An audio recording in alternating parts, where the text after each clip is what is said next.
going to now take a few minutes to explain how we think we should proceed with coming up with the ideas, the tasks, things like that, starting with identifying, what's the most important parts of this. And so we wanted to create a process that kind of mimics some other processes we've been involved in that helps us have different stages that are clearly laid out, and people can get involved in the stages they're able to be involved in, but gives everyone a voice. So Brent, I'm going to mute myself and just give you the time. And I think I gave you sharing capabilities if you want to share anything. Yeah, I think you did. I should be okay.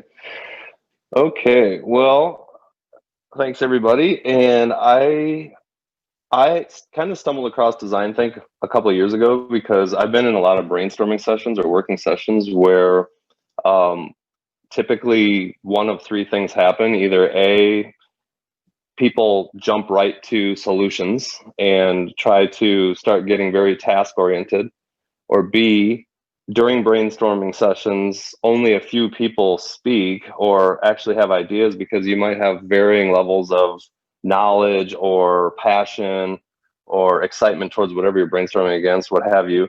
And then three, and probably what I've experienced the most, is just really in brainstorming, it's like people go in and sky's the limit, blue sky, everything's on the table, there's no wrong answers, every idea is a good idea. And actually what I've discovered is too much creativity is actually paralyzing.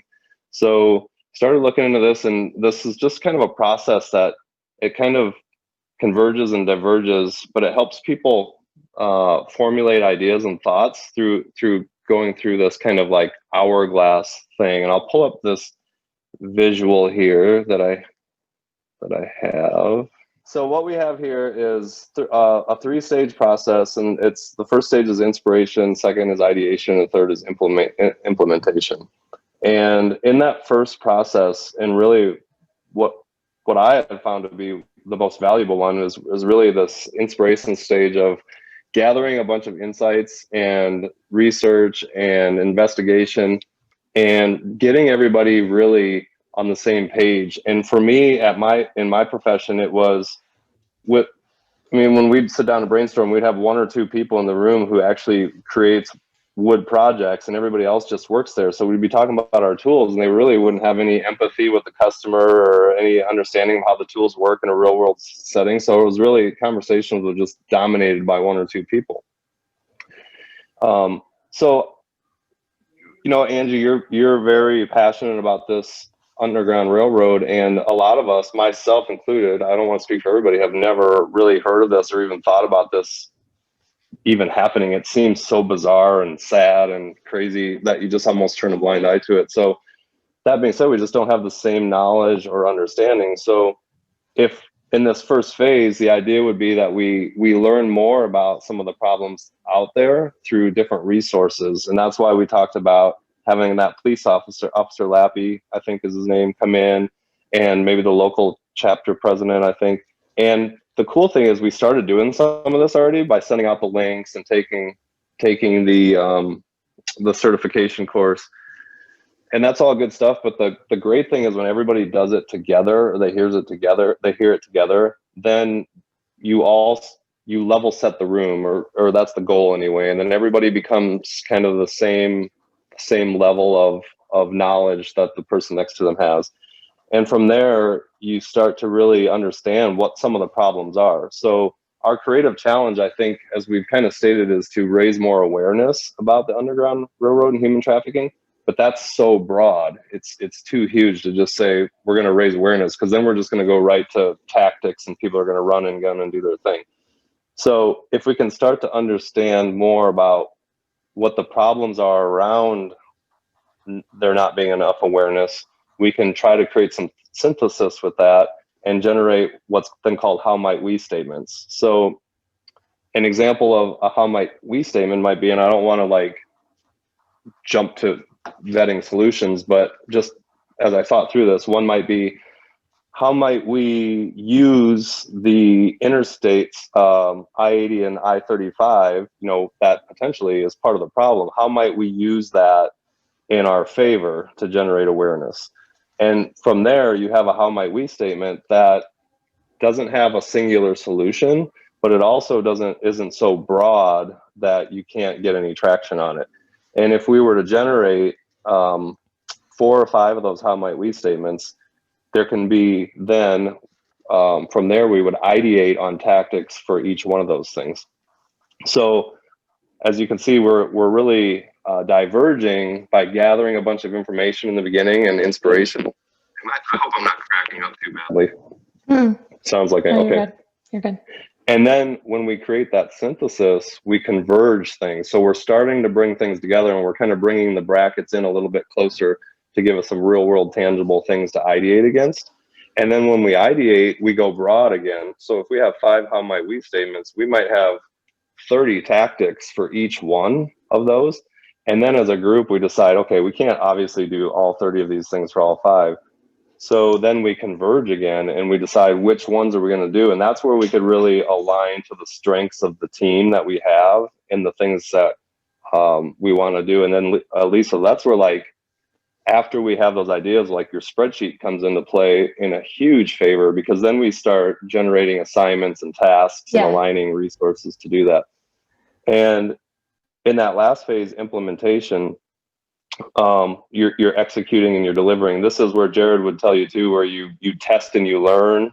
And this is a model that I created for work, and it's marketing purpose driven. So when we go live with something, we are testing and learning, because we're fortunate enough as an organization that we're young enough and we're small enough that everything doesn't have to be 100% right before we go live with it. We can just get things out there and learn from it and be quick to react. We're still pretty nimble as an organization, which is nice. But here we're gonna want to try to do some of those things. But the beauty is we can test and learn as we go, and we'll generate tactics that we might be able to have some metrics around or some goals. And if we have, when we've diverged in phase 2 there, we might have ideas that could live on with us individually or with groups in the future or what have you, because you can shelf those things. You don't have to throw them away. So that's the process in a nutshell. When I've done this, when I first tried to do this at Craig, I failed the first time. It was like a 2-day, all-day thing. It was people had a really, really hard time generating the how might we statements because it was so brand new to them. And those things are hard to write. I mean, that's really the heart and soul of this process, is generating good how might we statements, so that again, they're not too singular, they're not going to a single solution, and that they're not too broad, because that's the whole point of doing that, is so you narrow it in a little bit. So I've kind of refined this a little bit to, when we do this, we kind of come prepared with the how might we statements now, a smaller group of us. And when Jared and Katie and I were talking about this at I'm blanking on the name of that coffee shop. Porch Light. Anyway, Porch Light. Thank you. We were, not everybody's going to be able to come to these sessions. And in fact, really, with a good brainstorming session, you probably only want about no more than 10 people, because any more than that, you start getting too many people. And so what we kind of decided is that if a smaller group of people is available to attend this kind of first inspiration session, and we generate how might we statements with a smaller group, that wouldn't be the end of the world, because then we could get other people involved to brainstorm the ideation part for the tactics down the road, and then they can come and be involved with that part of it. So it's really good. It gives everybody a voice. It gets people involved. Gives buy-in to everybody. If you contribute at the brainstorm, you've contributed it in the process, and which is really good. It doesn't mean you have to. People can have ideas to do things that they have no skill to do, but somebody out there can do it, and that's the beauty of it. Because I've also kind of learned. I've created a lot of video over the years, and whenever we brainstorm, I tend to not want to talk about video because it means more work for me.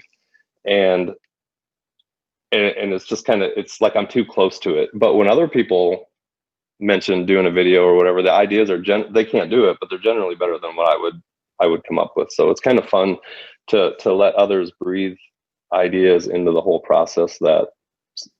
And actually that's kind of inspired me to then go create this video from that person's idea, which is always kind of neat too. So that's kind of the 5,000-foot look at the process. Did I miss anything, Jared, in your opinion? No, no, it's great. I think that just so everyone listening kind of understands, first off, just because someone is involved in the early parts of it doesn't necessarily mean they're the decision makers or that they have authority over the process. They're just as involved as they can be, right? So we already know that because this is going to involve some outside of class meetings, that some people just aren't going to be able to participate in that part. But we don't want them to feel, we not just not feel, we don't want them to not be able to contribute. So, but we also can't wait until everyone can be at a in-class meeting to keep this moving. It would elongate the process too much. So what we basically are proposing, which goes along with what Brent was saying here, in the inspiration phase, kind of having two parts to that. The first half, phase 1A or whatever you want to call it, would be kind of the meeting where we get the two passion people to come in and share, why is this a burden? Like, what is it about it that should make us, get our hearts tied into it, right? And so that's kind of the first meeting. As many people that can attend that would be awesome, and we can record that as well and then share that with everyone. But that's that leveling that Brent's talking about. Then soon after that, we need to have a second meeting. It'd be ideal, of course, if we all worked at the same place and we could just dedicate a whole day to this. But since we can't, realistically, it's probably going to turn into two outside meetings. One would be with the two experts coming in, giving us all a heart for it, getting us all the same amount of knowledge. And then a second meeting where we actually go through that process of identifying the how might we questions. And so to be able to participate in the second half, you really do need to participate in the first half, because you got to be coming into it with that passion about it and that inspiration. The how might we statements, so whoever can participate in that is really going to help guide that next brainstorming phase, would be phase 2. What we would try to do in phase 1, 2 is set the calendar for, okay, so when will these other things happen? When Katie and Brent and I met last week, we didn't have enough information to be able to say, oh, and on February, on this date, we can have this meeting, and on March, we'll do this. But generally, the way this looks, it almost breaks down month by month. Inspiration, the month of January. We're going to introduce this January 12th at our meeting, just 15 minutes, kind of recapping what we're talking about now.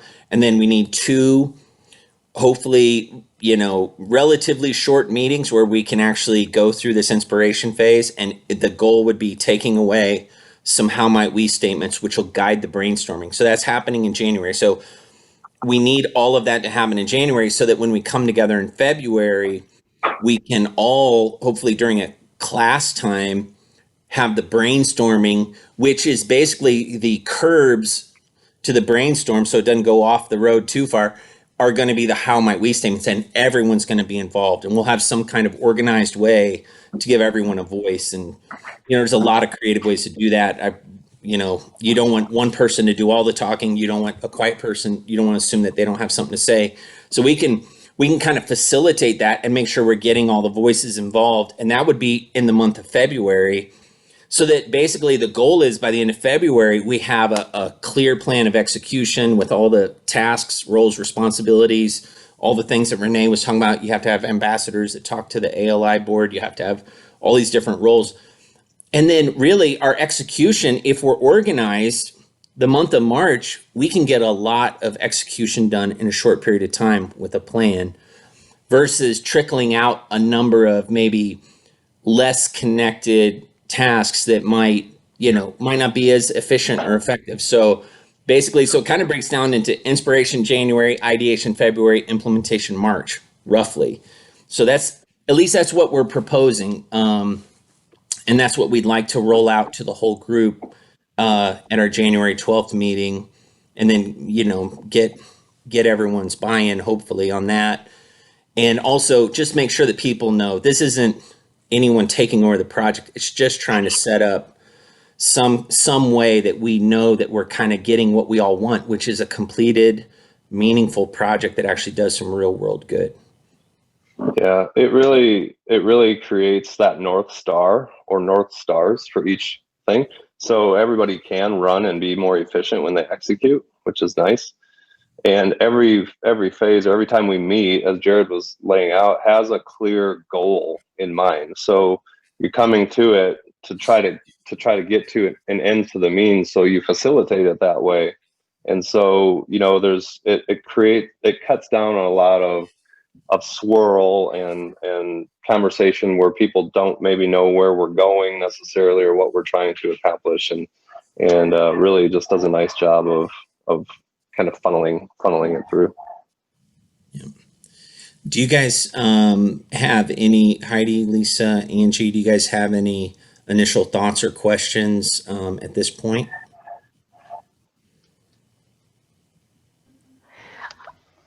I don't think so. I love it. I think it's an awesome way to get everybody involved to the level that they're interested in. And I think my fear was just so many people trying to do so many things. Like some people were like, oh, I can do this. I'll do it tomorrow. And I was like, oh my gosh, I'm feeling the stress of people running in 30 directions. And I love how this allows people to be creative, but then brings it back in to be tasky too, so that folks can actually contribute at the right times in the right ways. So yeah, I love it. I've never heard of this, but I'm on board. Yeah. I love it also. And I think that one thing for me, I'm very much an achiever, and I love feeling like throughout we're accomplishing things. So even for me, knowing like, okay, we're in the inspiration phase. So we're doing what we're supposed to be doing right now. It kind of has that trail marker for everybody who might be like me, or, you know, some people are great living in big picture world for a long time, but I can't stay there for very long. I have to know that things are being done, or I get a little bit of anxiety about it. So hopefully that will be helpful for those of us that want to like know that we're at the right place on the journey. So I really appreciate you guys' time and meeting and putting this together. I think it's really brilliant. Heidi, what do you think? I think it's great too. The part that really I love is the how might we statements, because you're saying we would could generate multiples, and because lots of different ideas can come up. And obviously we can't do everything, but I think Brent, you mentioned, you know, you always have those on the table, like for later or for somebody else later. I love that too. And I also I think the whole process is great because it fits so many different types of like our personality types that we did. Because everybody has different strengths, and this really, like, you can see different parts of this, like that would fit different types of people. So I think this is great. It's not restricting. It's very, there's so many different possibilities for people to be involved. I think that's really awesome. Yeah, this does have a direct correlation to what Orbiz was talking about in our last meeting. This is basically the exact same process that they're teaching these young, entrepreneurial minded high school students as they're teaching them. They teach them design thinking and then agile project management type stuff. They use a very similar model to this. And again, hopefully everyone understands this to be empowering and not in any way limiting. It just kind of keeps us organized so that we actually have the best possible result. And, like I said, there are creative ways to get everyone to be able to share in the brainstorming and stuff. So we can tackle that. The main thing will be, I think the next part of this is as Angie and Amber both contact the stakeholders to see when they might be able to share, we would set up that first meeting, inspiration meeting, kind of trying to work as many people's schedule around that, kind of when and where we would do that. And that would kind of be the first thing we would try and get nailed down. We need to probably get past New Year's here, and we have a little time, obviously the 12th, we still got 2 weeks. So anyway, so that's kind of what we're aiming for. It would be to get that meeting on the calendar, sometime before the 12th. So when we go into the 12th meeting, we can kind of roll out this idea like we're rolling out with you guys, answer questions, and then, come up with, once we're in that first meeting, set up the date for the second meeting based on who can come back and participate in that, because it is a commitment, and we respect that not everyone's going to have the time outside of class to meet. So, we're going to try and do what we can with who we have. We're also trying to just get the best possible result, right? So we might not be able to get the ideal result because we're all working separately and we're all trying to come together at different times and things like that. But I'm excited to be part of this process. And after doing the training, I mean, what a worthy cause. It's this is going to be neat. This is going to be neat for our community in Ankeny, I believe. Yeah, we talked about too, when we have those folks come in and meet with us, we'll want them to address some more of the human-centered elements around it and really help drive our empathy towards it versus just facts and stats and figures. Facts and figures. We thought, I'm sure the police officer would do really good at bringing just this happens this many times, this is what we've seen, but really bring some human component to it beyond that, so that we all just, again, have a lot of empathy, I guess, is the best thing I can say towards it, more than we are, and assume that it doesn't just happen, or that it doesn't happen here. So Jared did a nice job of kind of outlining that. And when we talk to the people that come, that's what we'd be looking for. And then just kind of anecdotally, one of the cool success stories of this process has been Dutch Boy Paints use this with How Might We statements. And they identified that people hate carrying paint cans, more than one at a time in one hand, because that digs into your hand, that hard wire digs in your hand. You do two, they get kind of cantilevered and really hard. So they were, as an organization, sitting around brainstorming, how might we make people enjoy carrying our paint cans? And that's when they redesigned their packaging to that plastic that you see now, with the wider handle and the pour spout and all those things. So it's pretty cool. Yeah. I do enjoy carrying those paint cans. They are much better than regular paint cans. That's really cool. Yeah, and they're empathizing with their customers. So great things happen when we empathize with others. Yeah. I think this process, as we kind of land the plane on this meeting, also kind of honors what ALI is supposed to be doing. We have, we're all involved in different levels of leadership spread throughout the community.